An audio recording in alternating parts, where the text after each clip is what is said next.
Many patients with brain metastases experience personality changes and cognitive impairment.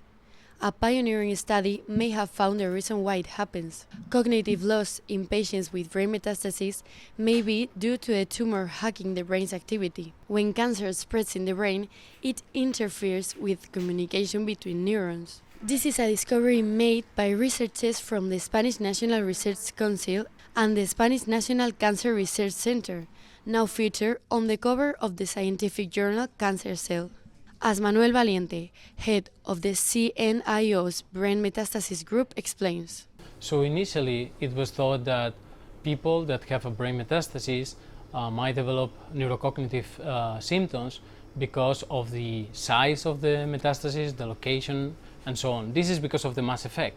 So you have a mass growing in your brain, and that will create some compression of neurons close by.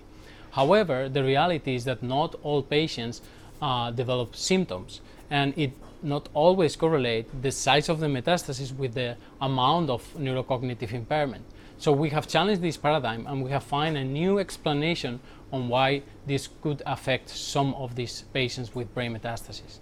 The scientists have measured the electrical activity of the brains of mice with and without metastases and found certain differences. They have used artificial intelligence to confirm that these differences are related to metastases. Lisette Menéndez de la Prida, director of the Laboratory of Neuronal Circuits at the Cajal Institute, exposes. What we have found is that the way in which cancer cells hijack brain activity leaves recognizable signatures in encephalographic activity. We have trained artificial intelligence algorithms to identify these signatures. It's one characteristic of a different type of metastasis.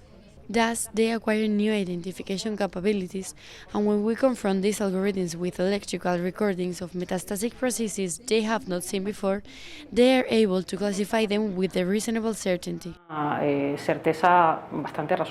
researchers have already identified a molecule with a potentially relevant role in this hacking process. The fact is that beyond the physical impact that this mass growing in the brain could have in neurons, what we have found is that it's important the molecular signature of the metastasis, meaning that different type of brain metastases might have different genes being expressed, and that might influence differently the neurons that are close by.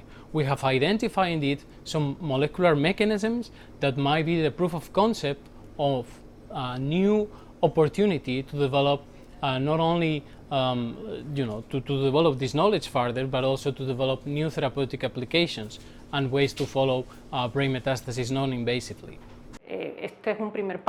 This is a first step. By analyzing electroencephalographic activity alone, we can already identify recognizable markers. By integrating this with other strategies for monitoring molecular changes, we could make progress towards early diagnosis. Patients may one day have a drug that prevents or mitigates the neurocognitive effects of metastasis on the brain.